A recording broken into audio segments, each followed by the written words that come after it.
경상도 어느 산골 마을에 자리 잡은 초라한 초가집에 죽음의 그림자가 드리워져 있었습니다. 마을에서 가장 부지런한 농사꾼으로 소문난 박철수의 아버지 박씨 영감이 세상을 떠난 것입니다. 상주가 된 철수는 백일을 입고 빈소 앞에 무릎을 꿇었습니다. 그의 눈에는 눈물 한 방울 없었습니다. 그저 멍하니 아버지의 영정을 바라볼 뿐이었습니다. 그때 초가집 대문이 삐걱거리며 열리고 한 남자가 들어왔습니다. 남루한 옷차림에 수척한 얼굴의 그 남자는 철수의 형 박철호였습니다. 10년 만에 집으로 돌아온 것입니다. 철호는 비틀거리며 빈소로 걸어 들어왔습니다. 아버지. 그의 목소리는 떨렸고 눈에서는 굵은 눈물이 흘러내렸습니다. 하지만 철수는 형을 쳐다보지도 않았습니다. 대체 이 두 형제에게 무슨 일이 있었던 걸까요? 10년 전으로 돌아가 보겠습니다. 박씨 영감에게는 두 아들이 있었습니다. 큰아들 철호는 힘이 세고 농사일을 잘했지만 욕심이 많고 성격이 급했습니다. 둘째 철수는 형보다 힘은 조금 약했지만 마음이 따뜻하고 신중했습니다. 박씨 영감은 두 아들을 똑같이 사랑했습니다. 어느 날 박씨 영감이 두 아들을 불러 모았습니다. 내가 이제 나이가 들어 언제 죽을지 모르겠구나. 영감의 목소리는 무겁고 진지했습니다. 그래서 너희에게 미리 당부하고 싶은 게 있다. 두 아들은 긴장한 표정으로 아버지를 바라봤습니다. 우리 집안에는 대대로 내려오는 금기가 하나 있다. 박씨 영감은 잠시 숨을 고르고 말을 이었습니다. 초상난 집에서는 절대로 웃어서는 안 된다. 철호가 고개를 갸우뚱했습니다. 아버지, 그건 당연한 거 아닙니까? 초상난 집에서 누가 웃습니까? 박씨 영감이 고개를 저었습니다. 그게 그렇게 간단한 게 아니다. 사람의 마음이란 게 말이다. 영감은 먼 산을 바라보며 천천히 말했습니다. 슬픔 속에서도 문득 옛 기억이 떠올라 미소 짓게 되고 조문객들과 이야기하다 보면 웃음이 새어나올 때가 있단다. 하지만 그 웃음 한 번이 큰 화를 불러온다. 철수가 조심스럽게 물었습니다. 아버지, 어떤 화가 온다는 말씀이십니까? 박씨 영감의 얼굴이 어두워졌습니다. 우리 할아버지 때 일이었다. 증조 할아버지 초상 때 말이다. 당시 큰아들이었던 우리 할아버지는 상주로서 빈소를 지키고 계셨는데 먼 친척이 와서 어릴 적 재미있던 이야기를 꺼냈단다. 할아버지는 그만 그 이야기에 빠져들어 웃고 말았지. 철호가 답답하다는 듯 물었습니다. 그래서 무슨 일이 있었습니까?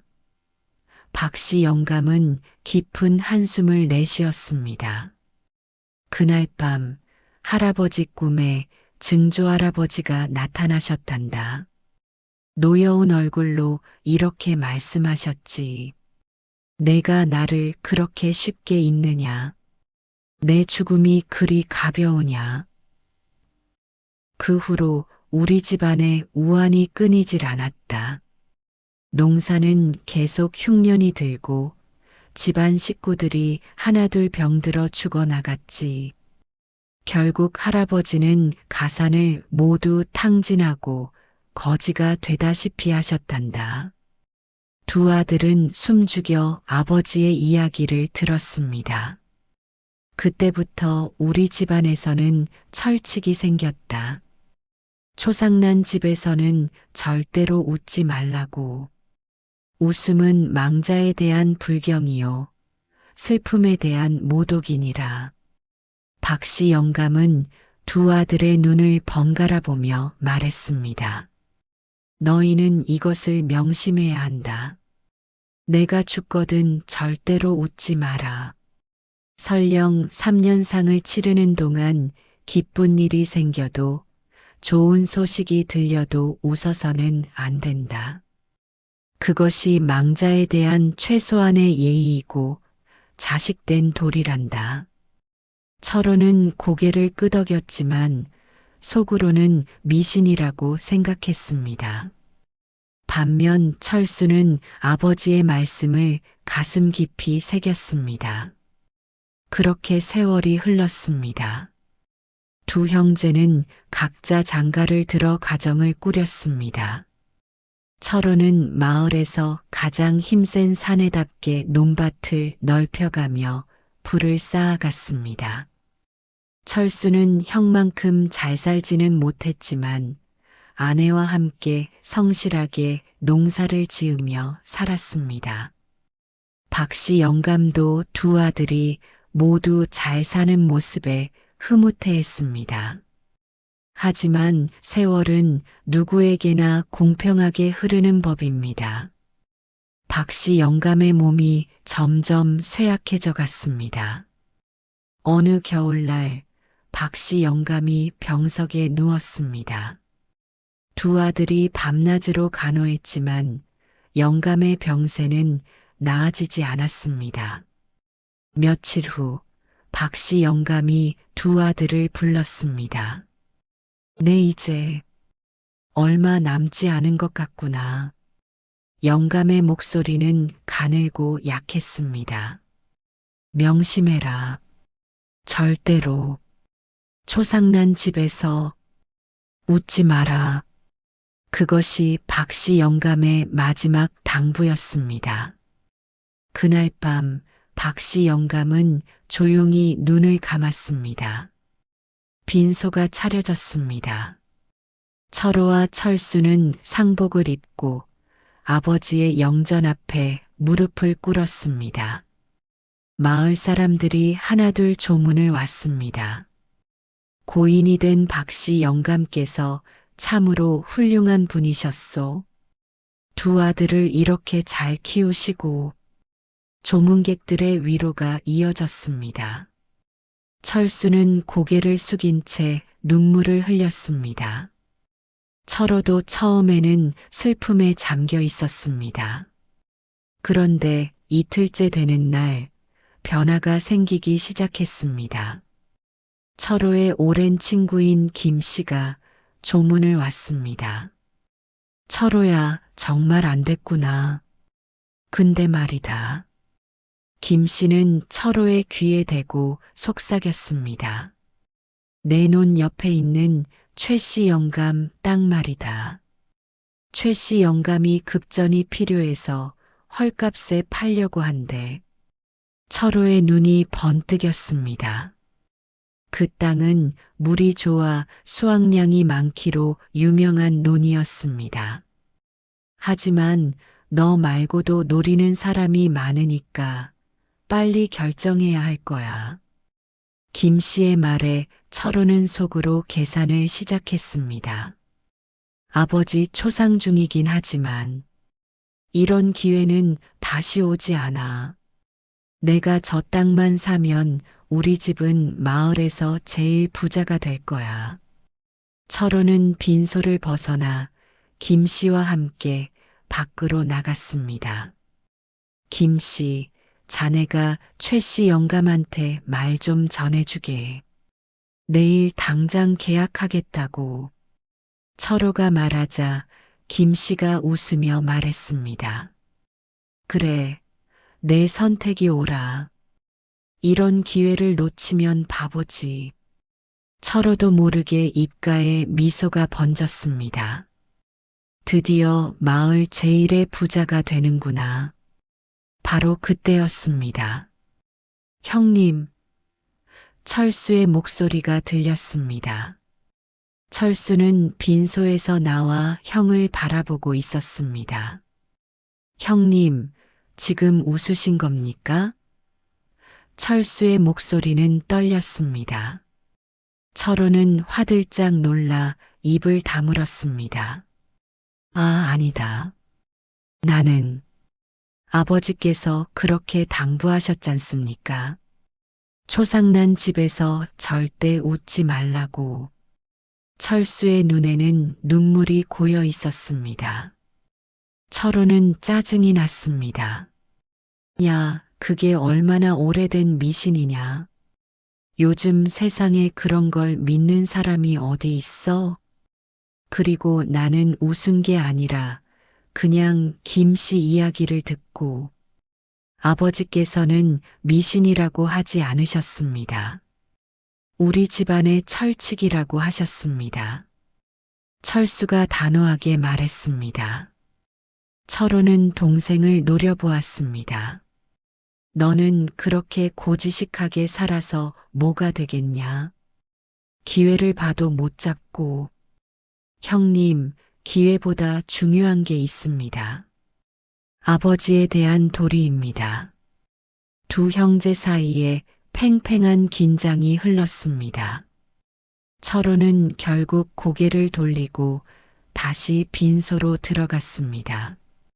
하지만 그의 마음은 이미 그 땅에 가 있었습니다. 그날 밤 철호는 빈소를 지키다가 잠이 들었습니다. 꿈속에서 아버지가 나타났습니다. 박씨 영감은 슬픈 표정으로 철호를 바라보았습니다. 철호야, 내 죽음이 그리 가벼우냐? 아버지, 내가 마지막으로 당부한 것이 무엇이었느냐? 박씨 영감의 목소리는 차가웠습니다. 철호는 꿈에서 깨어나 식은땀을 흘렸습니다. 하지만 그는 곧 고개를 저었습니다. 꿈일 뿐이야. 그냥 내가 죄책감을 느껴서 꾼 꿈이지. 다음 날 아침 철호는 상복을 입은 채로 최씨 영감을 찾아갔습니다. 마을 사람들이 수군거렸습니다. 저 사람 아버지 초상도 안 끝났는데 땅 사러 다니네. 박씨 영감이 저렇게 키웠나? 하지만 철호는 개의치 않았습니다. 그는 최씨 영감과 계약을 마치고 돌아왔습니다. 그의 얼굴에는 만족스러운 미소가 가득했습니다. 반면 철수는 아버지의 빈소를 한시도 떠나지 않았습니다. 밤낮으로 아버지를 위해 기도하고 조문객들을 정성껏 맞이했습니다. 그의 얼굴에는 웃음기라곤 찾아볼 수 없었습니다. 장례를 치르는 날이 되었습니다. 박씨 영감의 관이 마을 뒷산 선산으로 옮겨졌습니다. 하관을 하는 순간 철수는 그만 목 놓아 울었습니다. 아버지, 잘 가십시오. 제가 아버지 가르침 잊지 않겠습니다. 철호도 눈물을 흘리긴 했지만 그의 마음 한편에는 새로 산 땅 생각이 자리 잡고 있었습니다. 장례가 끝나고 며칠 후 철호는 새로 산 땅에 농사를 짓기 시작했습니다. 이번 가을에는 대풍이 들 거야. 그럼 나는 정말 부자가 되는 거지. 철호는 신이 나서 일했습니다. 하지만 이상한 일이 벌어지기 시작했습니다. 철호가 심은 씨앗이 싹을 틔우지 않는 것입니다. 이게 무슨 일이야? 이 땅이 그렇게 좋다면서? 철호는 당황했습니다. 다시 씨를 뿌렸지만 결과는 마찬가지였습니다. 설상가상으로 철호가 원래 갖고 있던 논에도 문제가 생겼습니다. 갑자기 물이 마르기 시작한 것입니다. 이게 대체 어떻게 된 일이야? 철호는 필사적으로 물을 대려고 했지만 소용이 없었습니다. 그해 가을, 철호의 수확량은 평년의 절반도 되지 않았습니다. 반면 철수의 노는 풍년이 들었습니다. 철호는 믿을 수가 없었습니다. 이건 우연이야. 그냥 올해 운이 나빴을 뿐이지.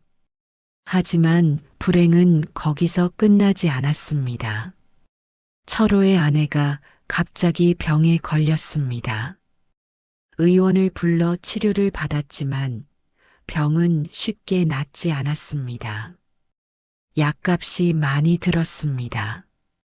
철호는 쌀을 팔아 약값을 마련해야 했습니다. 이건 아버지 초상 때 웃어서 그런 건가? 철호는 그제야 두려워지기 시작했습니다. 어느 날 밤 철호는 또다시 아버지 꿈을 꾸었습니다. 박씨 영감은 여전히 슬픈 표정이었습니다. 철호야, 나는 내가 부자가 되기를 바란 게 아니었다. 내가 사람답게 사는 걸 원했단다.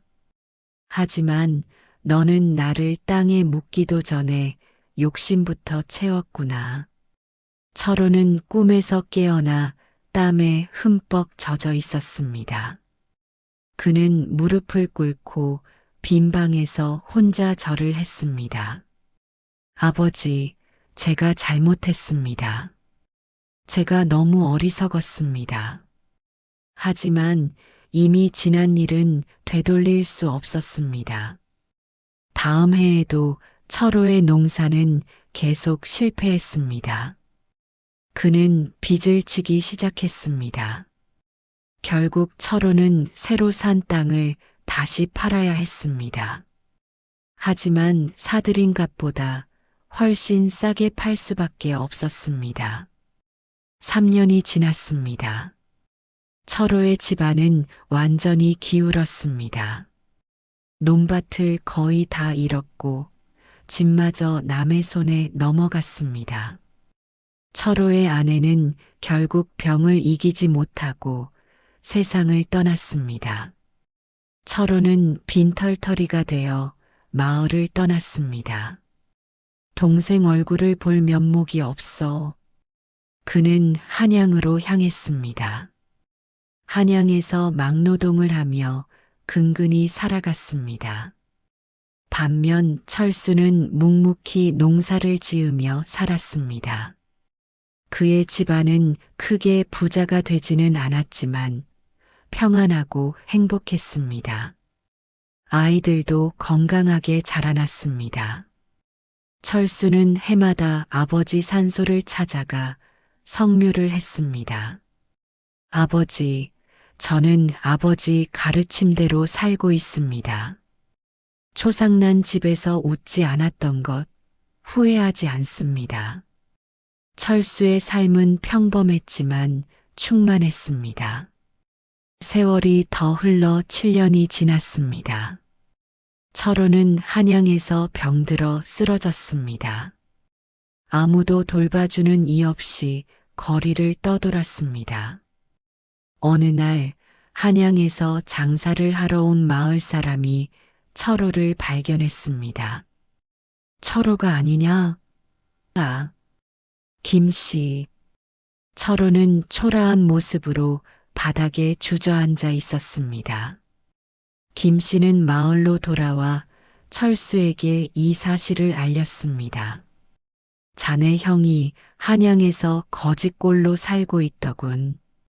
철수는 깜짝 놀랐습니다. 형님이요? 가서 데려오게. 가족인데 그렇게 내버려 둘 수는 없지. 철수는 다음 날 바로 한양으로 향했습니다. 며칠을 찾아 헤맨 끝에 한 주막 뒤편에서 철호를 발견했습니다. 형님. 철호는 동생을 보자 고개를 돌렸습니다. 가거라. 나 같은 놈은 볼 것도 없다. 형님, 집으로 가십시다. 철수가 형의 손을 잡았습니다. 나는 갈 곳이 없어. 집도 없고 돈도 없고. 형님 집은 제 집입니다. 함께 사시죠. 철수의 목소리는 따뜻했습니다. 철호는 동생을 보며 눈물을 흘렸습니다. 미안하다, 철수야. 형이 너무 어리석었다. 괜찮습니다, 형님. 이제 집으로 가시죠. 철수는 형을 부축해 일으켰습니다.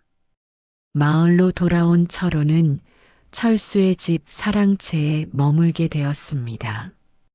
철수는 형에게 끼니를 챙겨주고 병든 몸을 돌봐주었습니다. 철호는 매일 아버지 산소를 찾아가 참회했습니다. 아버지, 제가 잘못했습니다. 저는 아버지 말씀을 무시했습니다. 초상난 집에서 웃었고 욕심에 눈이 멀었습니다. 그 대가로 모든 것을 잃었습니다. 철호는 땅에 엎드려 울었습니다. 시간이 흐르면서 철호의 몸은 조금씩 회복되었습니다. 그는 동생을 도와 농사일을 거들었습니다. 예전처럼 욕심을 부리지 않았습니다.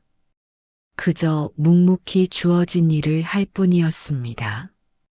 어느 날 저녁 두 형제는 마당에 앉아 이야기를 나누었습니다. 철수야, 너는 어떻게 그렇게 아버지 말씀을 지킬 수 있었느냐? 철호가 물었습니다. 철수는 잠시 생각하다 대답했습니다. 형님, 저는 그저 아버지를 사랑했을 뿐입니다. 아버지께서 남기신 말씀이 미신이든 아니든 그건 중요하지 않았습니다. 아버지께서 그렇게 당부하셨다면 그것만으로 지킬 이유가 충분했습니다. 철호는 고개를 끄덕였습니다. 나는 아버지를 사랑한다고 생각했지만 실은 나 자신만 사랑했던 거구나. 욕심과 이득만 쫓다가 정작 중요한 걸 다 잃어버렸어. 형님, 이제라도 깨달으신 게 다행입니다. 철수가 형의 어깨를 다독였습니다. 그날 밤 철호는 또 꿈을 꾸었습니다. 하지만 이번에는 달랐습니다. 박씨 영감이 웃으며 나타난 것입니다. 철호야, 이제야 깨달았구나. 내가 잃은 것은 땅과 재산이 아니라 사람으로서 가져야 할 도리였단다. 하지만 내가 이제 그걸 깨달았으니 아버지는 기쁘구나. 박씨 영감은 철호의 머리를 쓰다듬었습니다. 앞으로는 욕심보다 사람을 먼저 생각하거라. 철호는 꿈에서 깨어나 눈물을 흘렸습니다. 하지만 이번에는 후회의 눈물이 아니라 감사의 눈물이었습니다. 2년이 더 흘렀습니다. 철호는 완전히 건강을 회복했고 동생과 함께 부지런히 일했습니다. 그의 태도는 완전히 달라졌습니다. 욕심을 부리지 않고 주어진 것에 감사하며 살았습니다. 마을 사람들도 철호의 변화를 보며 감탄했습니다. 어느 날 철수가 형을 불렀습니다. 형님, 제가 논 하나를 마련했습니다. 응? 무슨 말이냐? 형님 명의로 된 논입니다. 작지만 형님이 농사 지으시라고요. 철수가 문서를 건넸습니다. 철호는 깜짝 놀랐습니다. 이걸 내가 어떻게 받아? 형님은 제 가족입니다. 당연한 일입니다. 철수가 웃으며 말했습니다. 철호는 동생을 끌어안으며 울었습니다. 고맙다, 철수야. 내가 진짜 형이다. 그해 가을, 철호의 논에서도 풍년이 들었습니다. 많지 않은 수확량이었지만 철호에게는 그 어떤 재산보다 소중했습니다. 아버지, 감사합니다. 저에게 다시 기회를 주셔서. 철호는 추수한 쌀로 아버지 산소에 제사를 올렸습니다. 그리고 정확히 10년이 되는 해 겨울이었습니다. 철수가 마을 어른들을 모아 아버지 제사를 크게 지내기로 했습니다. 형님도 함께 준비해 주세요. 그래, 우리 함께 아버지를 모시자. 두 형제는 함께 제사 준비를 했습니다.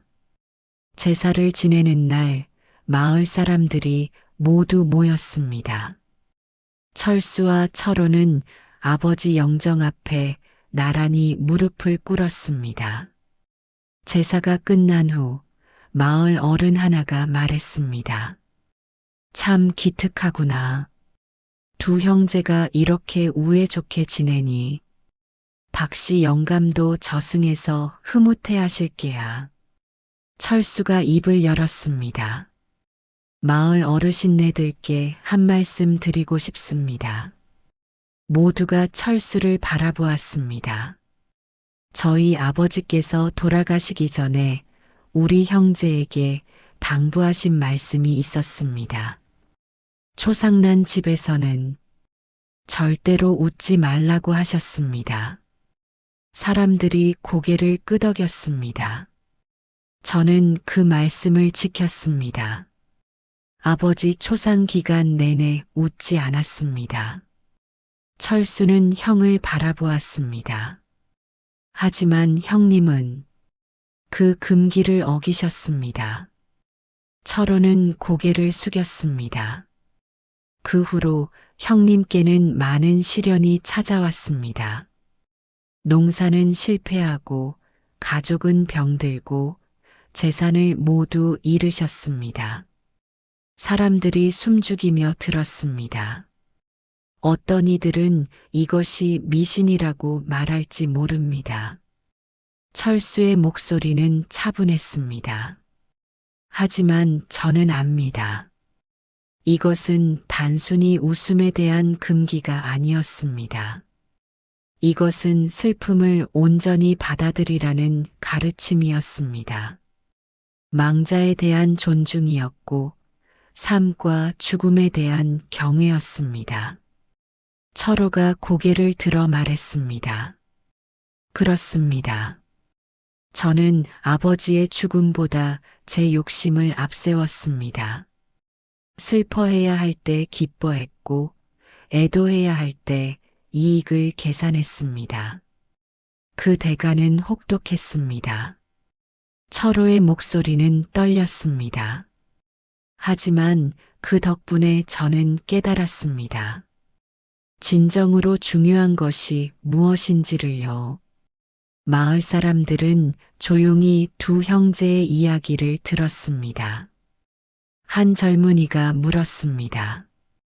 그럼 정말로 초상난 집에서 웃으면 안 되는 겁니까? 철수가 대답했습니다. 그것은 각자가 판단할 일입니다. 하지만 이것만은 확실합니다. 우리가 사랑하는 이를 떠나보낼 때 그 슬픔을 온전히 느껴야 합니다. 그것이 그 사람을 진정으로 보내드리는 방법입니다. 욕심과 이익에 마음을 빼앗기면 우리는 정작 중요한 것을 놓치게 됩니다. 철호가 덧붙였습니다. 저는 10년이라는 시간 동안 많은 것을 잃었습니다. 하지만 그 과정에서 더 큰 것을 얻었습니다. 진정한 가족의 의미를, 삶의 본질을 깨달았습니다. 그날 밤 두 형제는 아버지 산소를 함께 찾았습니다. 달빛 아래 두 사람은 나란히 절을 올렸습니다. 아버지, 저희가 이제야 당신의 가르침을 이해했습니다. 철호가 말했습니다. 초상난 집에서 웃지 말라는 말씀은 철수가 이었습니다. 슬픔을 회피하지 말고 욕심보다 사람을 먼저 생각하라는 뜻이었습니다. 두 형제는 서로를 바라보며 미소 지었습니다. 그 미소에는 슬픔도 후회도 욕심도 없었습니다. 그저 서로에 대한 사랑과 아버지에 대한 감사만이 있을 뿐이었습니다. 세월이 더 흘러 두 형제는 마을에서 가장 존경받는 어른이 되었습니다. 철호는 평생 욕심 없이 살았고 철수는 형을 끝까지 보살폈습니다. 사람들은 두 형제의 이야기를 자식들에게 들려주었습니다. 옛날에 박씨 영감이라는 분이 계셨단다. 그분에게는 두 아들이 있었는데 이야기는 세대를 거쳐 전해졌습니다. 그리고 그 이야기의 교훈은 시대가 바뀌어도 변하지 않았습니다.